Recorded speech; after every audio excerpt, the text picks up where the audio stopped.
Hello students. आज हम जो टॉपिक करने जा रहे हैं उसका नाम है सौरमंडल। ज्योग्राफी की क्लास 2 है। और उससे पहले हमने जो टॉपिक किया था वो हमने क्लास फर्स्ट में किया था। आज का जो हमारा टॉपिक रहेगा वो है सौरमंडल। चलो तो स्टार्ट करते हैं आज का हमारा टॉपिक। सौरमंडल का सबसे बड़ा ग्रह कौन सा है? पृथ्वी, मंगल, बृहस्पति या शनि? तो इसमें से कौन सा ऑप्शन ठीक रहेगा? पृथ्वी, मंगल, बृहस्पति या शनि? तो इसका राइट ऑप्शन है बृहस्पति।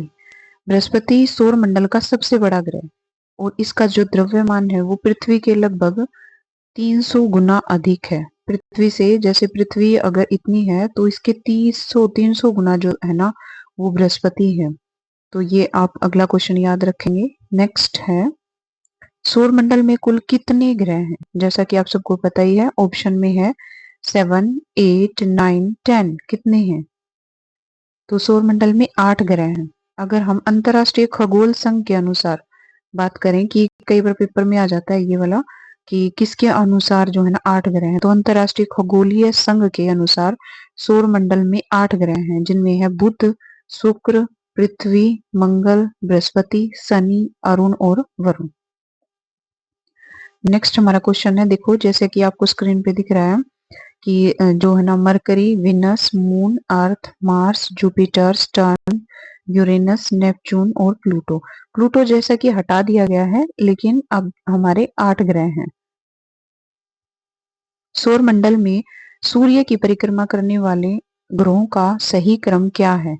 कई बार ये कॉम्पिटिटिव एग्जाम में क्वेश्चन आ चुका है कि इनका क्रम पूछ लेते हैं कि कौन सा क्रम रहेगा। मतलब सूर्य के सबसे नजदीक जो है ना वो कौन सा ग्रह है। जैसे ये सूर्य है तो उसके नजदीक जो है ना कौन से ग्रह हैं। जैसे ऑप्शन दे रखे हैं, बुध, पृथ्वी, मंगल, शुक्र।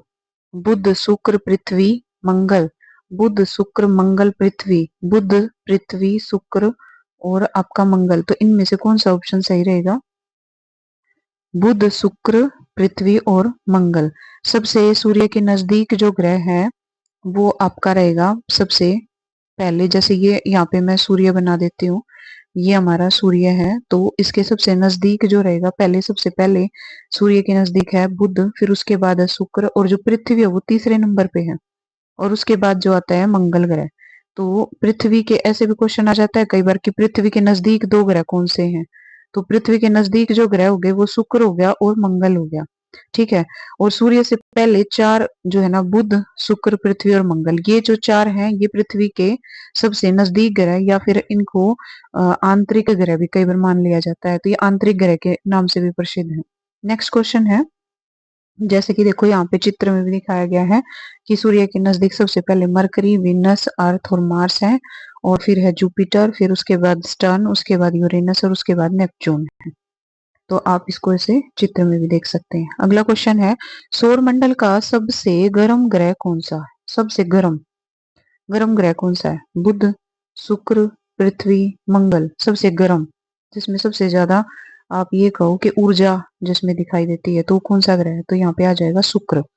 शुक्र जो है ना सूर्य से दूसरा नंबर पे भी है। देखो पहले पे बुध था और दूसरे नंबर पे क्या था? शुक्र। और इसको सबसे गर्म ग्रह भी माना जाता है। तो ये आपके 2 क्वेश्चन यहाँ पे बन रहे हैं। इसके बाद नेक्स्ट है, चंद्रमा पृथ्वी का एकमात्र उपग्रह है। देखो जैसा कि एक क्वेश्चन तो आपका यहीं से बन गया कि ऐसे भी पूछ लेते हैं कई बार कॉम्पिटिटिव एग्जाम में कि है ना पृथ्वी का एकमात्र उपग्रह कौन सा है? तो यहाँ पे आ जाएगा फिर चंद्रमा। और फिर उसके बाद चंद्रमा की पृथ्वी से अधिकतम दूरी को क्या कहते हैं? कि जैसे यहाँ पे हम चांद बना देते हैं और ये जैसे हमारी होगी पृथ्वी, तो ये कहता है कि अधिकतम दूरी, अधिकतम दूरी को हम जो है ना वो क्या कहते हैं? उपभू, अपभू, दोनों, इनमें से कोई नहीं। तो इसका आंसर रहेगा अपभू। क्योंकि चंद्रमा और पृथ्वी के बीच की जो अधिकतम दूरी होती है ना उसको क्या बोलते हैं? अपभू। ये आप थोड़ा सा याद रखेंगे। और उसके बाद अगर न्यूनतम दूरी किया जाए कि भाई पृथ्वी से चंद्रमा की न्यूनतम दूरी को क्या कहते हैं, तो देखो ये तो बिल्कुल सिंपल सा है। जो अधिकतम दूरी आ जाए तो आ जाएगा अपभू, और अगर न्यूनतम दूरी की बात आ जाए तो फिर क्या आ जाएगा? उपभू। उपभू। तो जो मतलब न्यूनतम दूरी की बात हम अगर करते हैं तो इसमें क्या आ जाएगा आंसर आपका? उपभू। नेक्स्ट क्वेश्चन है, निम्नलिखित में से कौन सा सौरमंडल का हिस्सा नहीं है? देखो यहाँ पे ऐसे भी क्वेश्चन है, क्योंकि देखो नहीं वाले क्वेश्चन ज्यादा पूछे जा रहे हैं आजकल कॉम्पिटिटिव एग्जाम में, तो आप इस चीज का ध्यान रखिए। ग्रह तो है भाई, देखो सौर मंडल का हिस्सा, फिर आ जाता है उपग्रह, ये भी है, फिर आ जाता है क्षुद्र ग्रह, जो हमारे क्षुद्र ग्रह होते हैं ये भी, लेकिन इसने कहा सौर मंडल का हिस्सा नहीं है, तो क्या आ जाएंगे तारे। तारे जो होते हैं ना वो सौर मंडल का हिस्सा नहीं होते। तो इसमें क्या है, सूर्य सौर मंडल का एकमात्र तारा है, लेकिन बाकी सभी जितने भी पिंड हैं सूर्य के चारों तरफ क्या करते हैं, घूमते रहते हैं। इसके बाद है क्षुद्र ग्रह मुख्य रूप से किन ग्रहों के बीच पाए जाते हैं?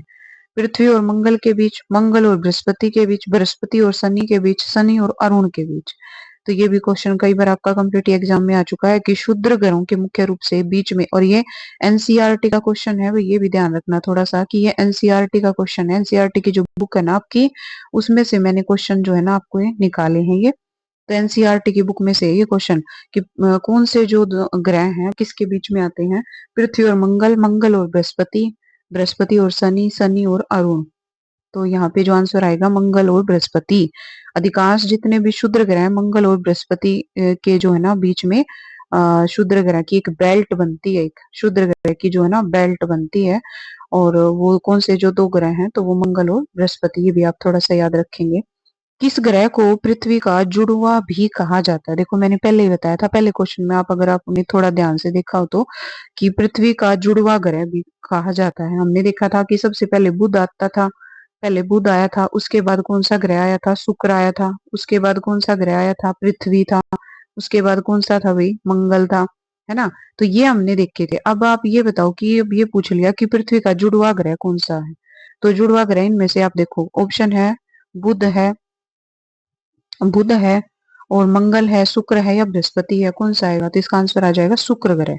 बिल्कुल सिंपल सी बात थी भाई, शुक्र ग्रह जो है ना वो पृथ्वी के नजदीक होता है। और क्यों होता है इसका कारण देखो आप, शुक्र को उसकी पृथ्वी के समान आकार और द्रव्यमान के कारण पृथ्वी का जो है ना जुड़वा ग्रह भी माना जाता है, क्योंकि उसका है ना पृथ्वी के समान तो आकार है, द्रव्यमान, दो चीजें आप ध्यान रखेंगे। ये भी पूछा जा सकता है कि भाई शुक्र ग्रह को पृथ्वी का जुड़वा ग्रह किस कारण से माना जाता है, तो आकार के कारण और द्रव्यमान के कारण माना जाता है। सौर मंडल में 8 ग्रहों के अतिरिक्त और क्या शामिल है? 8 ग्रहों के अतिरिक्त और क्या क्या हो जाएगा भाई? जो सौर मंडल उसमें उपग्रह होते हैं, धूमकेतु होते हैं और क्षुद्र ग्रह। ये पहले भी क्वेश्चन आ चुका है कि क्या नहीं है, और अब ये क्वेश्चन आया है कि क्या शामिल है उपग्रह में, धूमकेतु भी क्षुद्र भी। तो इसका आंसर जो आ जाएगा वो है उपरोक्त सभी। सौर मंडल का जनक किसे कहा जाता है? ये भी क्वेश्चन कई बार भाई पूछा जा चुका है, एनसीईआरटी में भी, सीटेट में भी आ चुका है ये क्वेश्चन, ईएमआरएस में भी आ चुका है ये क्वेश्चन, कि पूछा गया था कि भाई जो सौर मंडल का जनक है वो किसे माना जाता है? तो इसमें जो आपके ऑप्शन है, टोलमी, निकोलस कोपरनिक्स को, गैलीलियो गैलीली को, केपलर को, किसको माना जाता है? तो यहाँ पे आंसर आ जाएगा निकोलस कोपरनिक्स को। निकोलस कोपरनिक्स को जो है ना माना जाता है। निकोलस जो कोपरनिक्स थे ना, इन्होंने प्रस्तावित किया था कि ग्रह सूर्य की परिक्रमा लगाते हैं।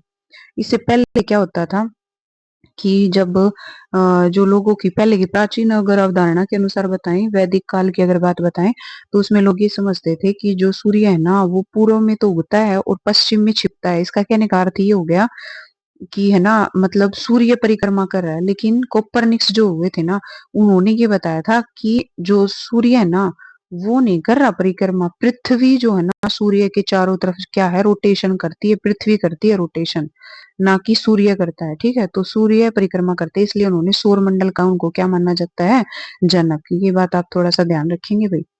नेक्स्ट है, नेक्स्ट है पृथ्वी का एकमात्र जो प्राकृतिक उपग्रह है वो कौन सा? प्राकृतिक की बात करिए भाई, प्राकृतिक उपग्रह ये देखो भाई, ध्यान देना क्वेश्चन क्या पूछा है, थोड़ा सा आप ध्यान से क्वेश्चन भी अगर ढंग से पढ़ लेते हो ना कॉम्पिटिटिव एग्जाम में, तो थोड़ा सा आपको अच्छा रहेगा कि आपका जो आंसर है ना वो इसी में से निकल जाएगा। क्योंकि ये देखो ग्रह है, ये क्या है, ग्रह है, शनि भी क्या है, ग्रह है, और बुध भी क्या है, ग्रह है। तो हमारा उपग्रह तो सिर्फ एक ही बच गया, तो क्या आ जाएगा इसमें, चंद्रमा, है ना। ऐसे भी निकल सकता है। और वैसे भी आपको क्वेश्चन पहले भी आ चुका है कि इसका आंसर वैसे भी क्या होगा, प्राकृतिक उपग्रह जो है वो कौन सा है, चंद्रमा ही है। चंद्रमा पृथ्वी का एकमात्र उपग्रह है। तो ग्रहों को मुख्य रूप से कितने भागों में वर्गीकृत किया गया? कई बार देखो भाई ये भी क्वेश्चन आ जाता, हमने ये बात की थी 8 हैं हमारे जो ग्रह है वो कितने हैं, 8 हैं, 1 2 3 4 और फिर 5 6, 7, 8, 8 हमारे ऊपर है। तो इन्होंने बताया कि भाई कितने भागों में बांटा जाता है, तो आपके सामने ऑप्शन है 2 भागों में, 3 भागों में, 4 भागों में या 5 भागों में। तो भाई इसका आंसर आप सोचेंगे, तो इसका आंसर रहेगा 2। क्यों है 2? क्योंकि ग्रहों को मुख्य रूप से 2 भागों में बांटा गया, और ये 2 भाग कौन से हैं? एक तो है आंतरिक स्थलीय, जिसको मैंने पहले भी बोला था, बुध हो गया, शुक्र हो गया, पृथ्वी और मंगल, ये तो आंतरिक ग्रह के नाम से जाने जाते हैं। और बाहरी जो विशाल ग्रह होते हैं, जिसमें बृहस्पति हो गया, शनि, यूरेनस और नेपच्यून, ये आपके बाहरी ग्रह भी माने जाते हैं। तो इसमें आपके 2-3 क्वेश्चन बनते हैं, ऐसे भी क्वेश्चन आ जाए कि इनमें से बाहरी ग्रह कौन सा नहीं है, या ये पूछ लें कि इनमें से कौन सा आंतरिक ग्रह है। तो आपका क्वेश्चन भाई कैसे भी पूछा जा सकता है टीचिंग में। ये देखिए, मैंने थोड़ा सा ये आपको समझाने के लिए थोड़ा सा डाल दिया है। इनर प्लेनेट हमारे कौन से हैं? मरकरी, वीनस, अर्थ, मार्स।